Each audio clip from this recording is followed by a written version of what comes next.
Well, many of you will celebrate the 4th with fireworks, but for veterans with PTSD, those displays can be difficult to handle. News 8 Now's Rob Romano spoke with local veterans and a mental health professional about the issue.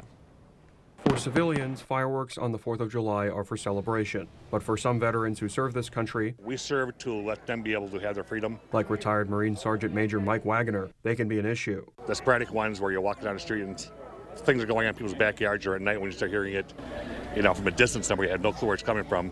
That really starts bringing back memories and thoughts about what you've been to or where you've been at. Severe anxiety, flashbacks, and nightmares are all symptoms of PTSD, according to the Mayo Clinic. None of the veterans we spoke with on Friday were willing to say if they suffered from it. And some of the veterans we spoke with said it isn't just about how big the fireworks displays are that could be troubling at times. It's specifically about the timing of those displays. I've heard of, gentlemen that, all of a sudden they hear it and before they realize it, they're on the ground.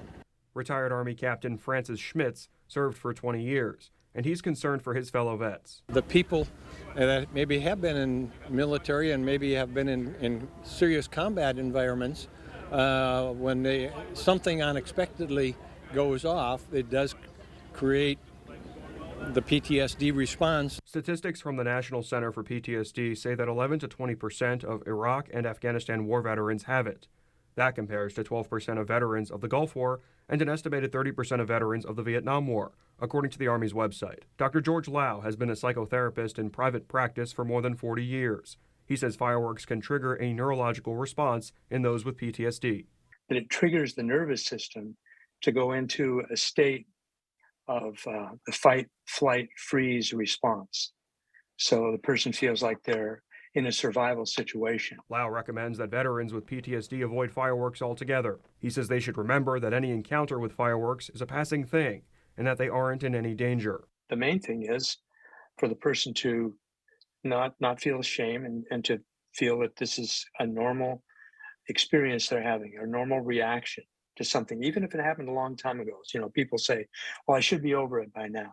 But that isn't true of trauma. One Army veteran we spoke with, I never realized how bad it was. Retired Army Master Sergeant Glenn Shallock, said he knows a Gulf War veteran with PTSD symptoms who hasn't been getting help. It takes a long time, and I say part of it is because I don't think they go for treatment.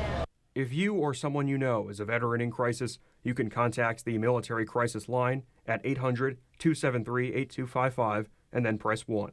In La Crosse, Rob Romano, News 8 Now. According to a 2019 study from the National Institutes of Health, many Korean War veterans and veterans of World War II were underdiagnosed or undertreated for years because PTSD was not formally recognized as a mental disorder until 1980.